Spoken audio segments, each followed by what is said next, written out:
Hello! Bienvenue sur le podcast Les Croqueuses. Moi, c'est Pauline et je suis là pour vous aider à construire un quotidien qui vous ressemble et dans lequel vous vous épanouissez chaque jour un peu plus pour croquer votre vie à pleines dents. Après 12 années passées dans l'enseignement auprès des enfants et des familles, aujourd'hui je suis coach certifiée et praticienne EFT. J'accompagne les personnes sensibles et hypersensibles dans leurs émotions au quotidien et j'aide les femmes qui ont traversé des épreuves de vie douloureuses qui sont maintenant prêtes à se reconstruire dans la légèreté, la sérénité et la bonne humeur.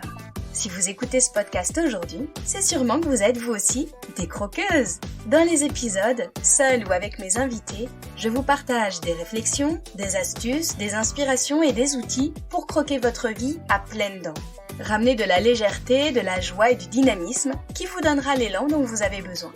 Le tout avec ma bonne humeur et beaucoup de pétillance, comme d'habitude. Allez, c'est parti, préparez-vous, on y va. Aujourd'hui, on va rentrer dans un sujet assez tendance. Alors, vous ne me voyez pas, mais j'ai fait les guillemets avec mes doigts. Dans les retours que vous m'avez faits, vous êtes assez nombreuses à être en demande de parler du développement personnel. Et donc moi j'ai très envie de reprendre certaines bases avec vous, comme j'ai pu le faire dans l'épisode numéro 1, par rapport à apprendre à bien se connaître et comment faire. Je te présentais 3 façons pour le faire. Si tu l'as pas écouté cet épisode, je t'invite à foncer après avoir écouté celui-ci. Et donc dans l'épisode du jour, j'ai envie d'aborder 2 aspects du développement personnel. D'abord, les bénéfices.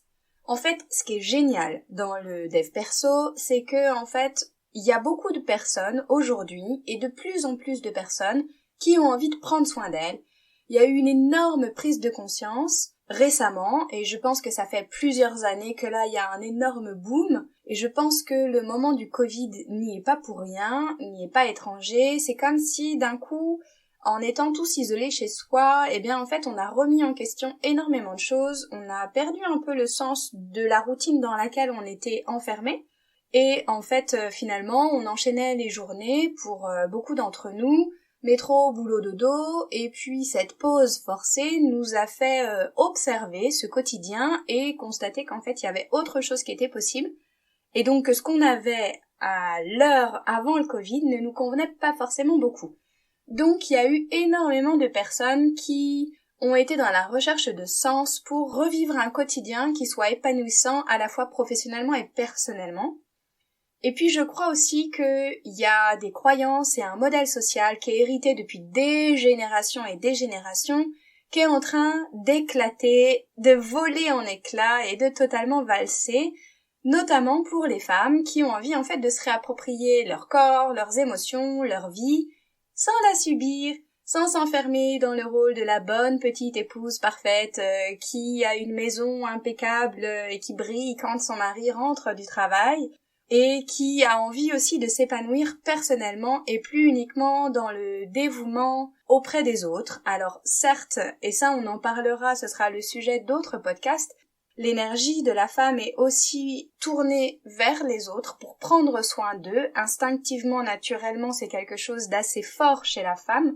Malgré tout, aujourd'hui, et fort heureusement, j'ai envie de dire, on assiste à un retour à soi et certaines femmes qui ont envie peut-être davantage de se nourrir elles-mêmes avant d'en venir à prendre soin des autres. Et pour moi, c'est une étape qui est essentielle et qui est très très saine et qui n'est absolument pas égoïste et justement on aura le temps d'en reparler.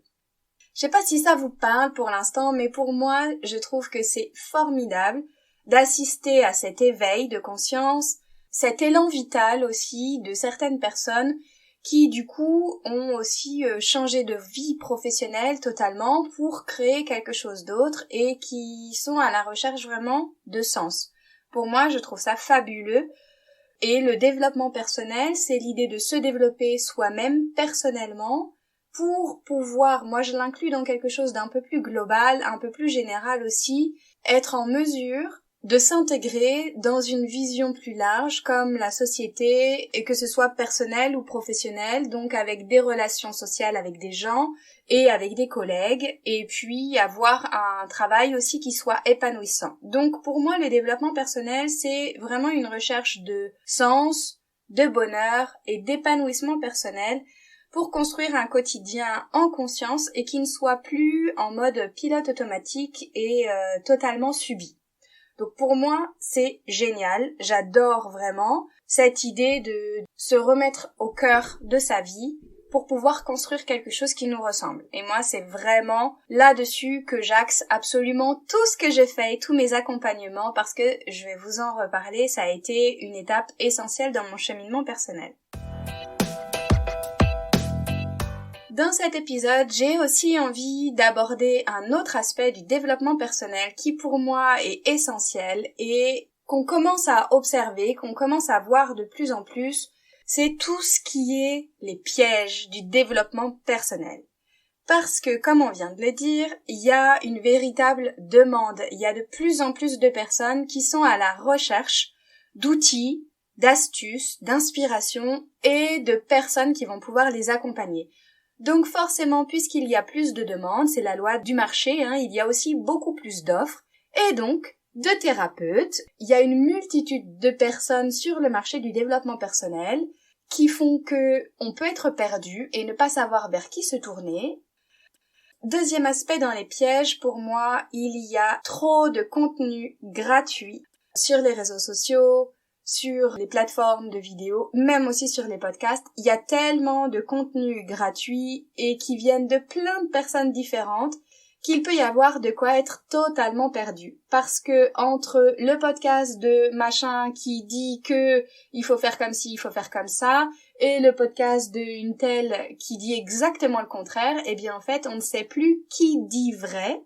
Et il y a aussi parfois des offres, des choses que l'on peut télécharger, et je ne sais pas toi, mais moi j'ai eu une période, un peu moins maintenant parce que j'en ai pris conscience, où en fait les dossiers de téléchargement de tous ces cadeaux gratuits qu'on m'offrait généreusement, et merci infiniment, mais en fait s'empilaient. Et finalement, eh bien, soit je ne les ouvrais pas, soit je n'allais pas au bout, ou en tout cas je ne les exploitais pas. Et donc finalement, à force d'avoir tellement de contenu gratuit, finalement, on reste en surface, sans aller au bout des choses, sans mettre en place la méthode proposée, en tout cas par cette personne-là, de qui j'ai téléchargé le contenu.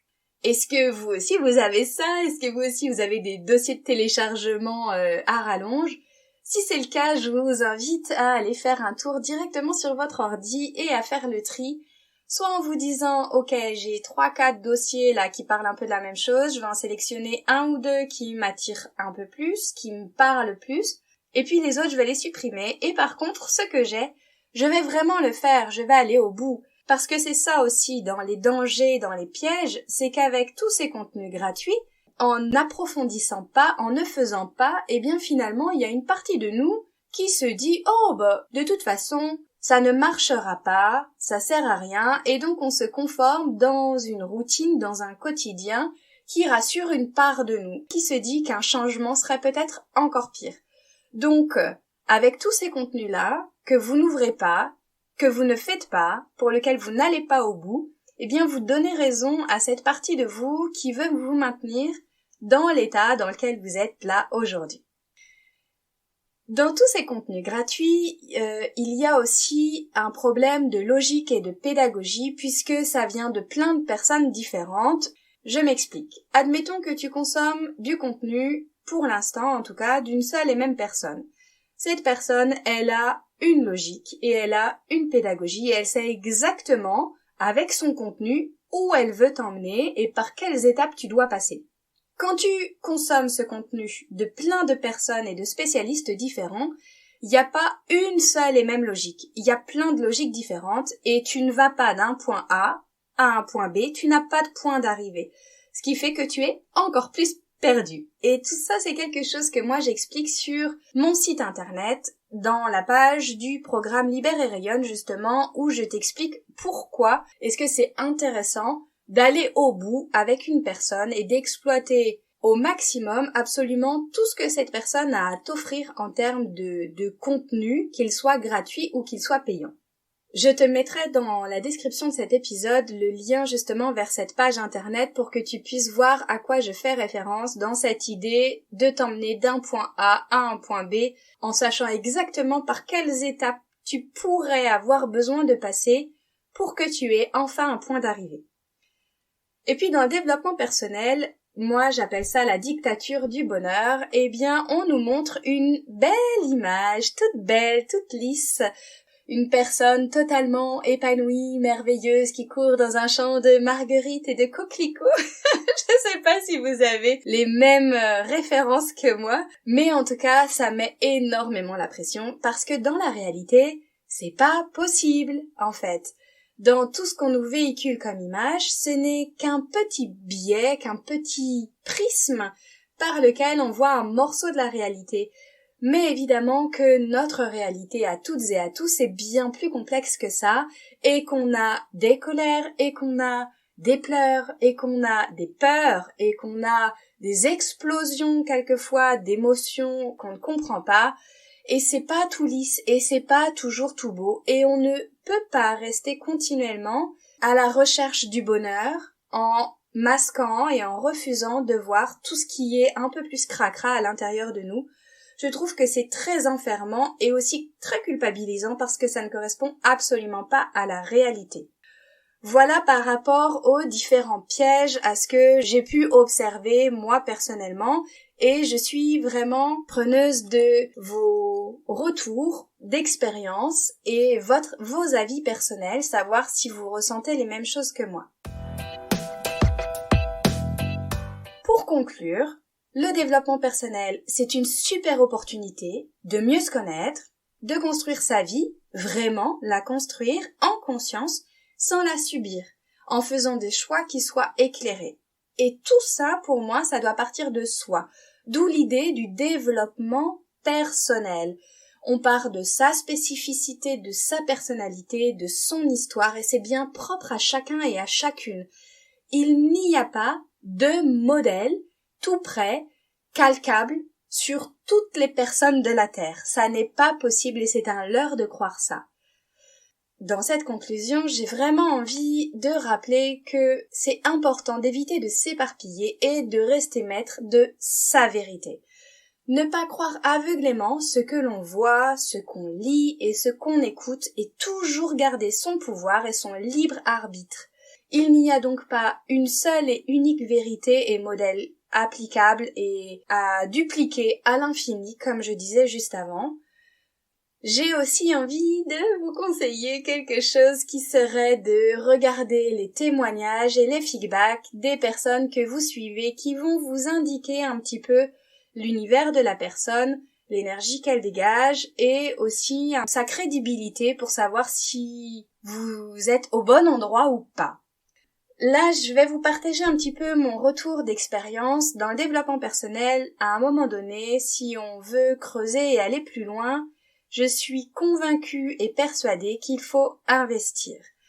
Parce que ne consommer que du contenu gratuit, c'est le meilleur moyen de vous éparpiller, de vous épuiser, de vous décourager, parce qu'en fait, vous n'obtenez pas les résultats dont vous voulez, parce que, comme je disais juste avant, il n'y a pas de logique et de pédagogie. Donc pour avoir des résultats, il faut investir vraiment auprès de quelqu'un en qui on a pleinement confiance, en observant son parcours, ses compétences, son énergie, les retours clients qu'il peut avoir, et puis évidemment se faire confiance, son intuition avec une histoire de feeling. C'est comme le chocolat, un basique connu de tous ou presque, mais quand on choisit la tablette, en fait, on regarde le prix, le parfum, la liste d'ingrédients peut-être, entre le chocolat haut de gamme des maîtres chocolatiers réputés et le premier prix, en fait, il y a une grande différence. Que ce soit dans le goût, évidemment, mais aussi dans la qualité des ingrédients qui sont sélectionnés, d'où ils viennent, les partenariats qui ont pu être faits avec les producteurs, et aussi dans la qualité nutritive qu'il peut y avoir derrière. Personnellement, moi j'ai investi auprès de thérapeutes qui sont différents, d'abord en présentiel au départ, et puis ensuite pour aller plus loin, j'ai investi dans des formations en ligne avec des accompagnements en individuel sur plusieurs mois. Et pour moi, ça a été des étapes cruciales et indispensables. Dans les étapes d'après, j'ai investi aussi sur des coachings individuels et j'ai choisi un cycle de 13 mois, autour des enseignements des 13 mères originelles. Ça faisait super longtemps que j'en avais envie et en fait j'ai attendu que ce soit le bon moment et surtout que ce soit avec la bonne personne. Je me suis fait confiance pour ce choix-là et pour tous les autres que j'ai faits. Je me suis lancée et je n'ai aucun regret, bien au contraire. Parce que j'ai tellement évolué grâce à tout ça, et si c'était à refaire, je le ferais à 1000%. Voilà pour moi les bénéfices du développement personnel, les points super positifs du fait que ce soit en plein essor, mais aussi les pièges justement de ce succès et je vous laisse en conscience faire vos propres choix et garder votre discernement et votre pouvoir sans remettre votre pouvoir entre les mains de quelqu'un d'autre. Et voilà les croqueuses, c'est la fin de cet épisode. Merci à vous de l'avoir écouté jusqu'au bout. Si vous avez trouvé ma phrase gourmande avec le mot chocolat, n'hésitez pas à m'envoyer un message ou un commentaire. J'adore vous lire, échanger en direct avec vous pour parler de chocolat bien sûr, de gourmandise et de tous ces sujets qui nous touchent. Et si vous ne savez pas de quelle phrase gourmande je vous parle, vous pouvez filer écouter mon épisode 0 dans lequel j'explique tout ça. Et si cet épisode vous a plu, qu'il vous a apporté un peu d'énergie, d'élan et de la valeur, si vous vous dites que ce serait bien que d'autres femmes puissent l'écouter, n'hésitez pas à le partager et à le noter sur votre plateforme d'écoute favorite.